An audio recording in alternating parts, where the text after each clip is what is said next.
And how do you go about learning the necessary skills to run your startup? I must say, it's all learning by doing.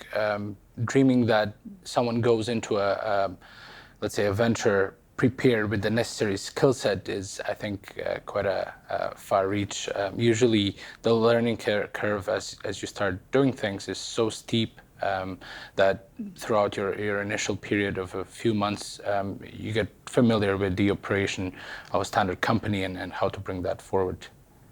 So my official training is in electrical engineering, so it doesn't have much to do with entrepreneurship. And I have to say, in the past, I haven't had much focus into getting the right skill set for entrepreneurship. I was more focused on my engineering background. However, simply the motivation to create my own company or my own organization led me to perhaps browse the web or browse books on the topic just from my own curiosity, as well as, of course, follow other successful entrepreneurs and try to implement some of their advice into my daily life.